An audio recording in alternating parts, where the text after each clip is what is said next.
वो आने ही वाला है, मैं जाने ही वाला हूँ, हम खेलने ही वाले हैं, वो सोने ही वाली है।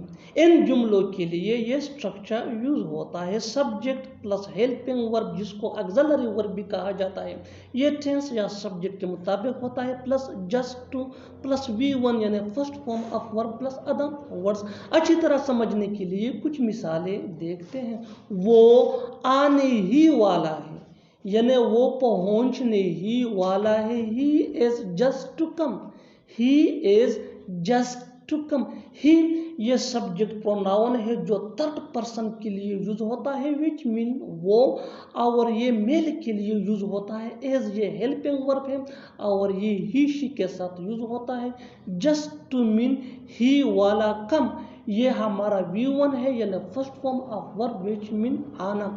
बिल्कुल फार्मूले को हमने स्टेप बाय स्टेप फॉलो किया। Next example for better understanding, मैं जाने ही वाला हूँ, मैं जाने ही वाला हूँ। I am just to go, I am just to go. I ये सिंगुलर सब्जेक्ट प्रोनाउन है विच मीन में, और ये सिंगुलर फर्स्ट पर्सन के लिए यूज होता है। एम ये इसका हेल्पिंग वर्ब है। गो ये V1 है यानी जाना। One more example for better understanding, हम खेलने ही वाले हैं। We are just to play, we are just to play. Just to की जगह हम अबाउट टू भी यूज कर सकते हैं। We are just to play, we ये हमारा सब्जेक्ट प्रोनाउन है जो प्लूरल फर्स्ट पर्सन के लिए यूज होता है, विच मीन हम। आर ये इसका हेल्पिंग वर्ब है, ये वी के साथ यूज होता है। प्ले ये V1 है यानी first form of verb which mean खेलना।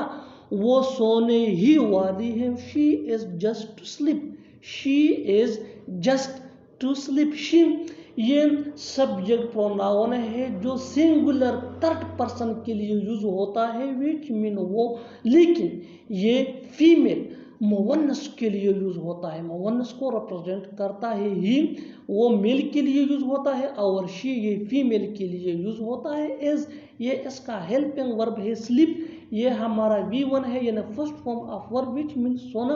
और आखिर में ये सेंटेंस आपके लिए कमेंट सेक्शन में इसका जवाब जरूर देना। वो पढ़ने ही वाला है, वो पढ़ने ही वाला है। Subscribe to English PS for more advance English sentence structure. Thanks.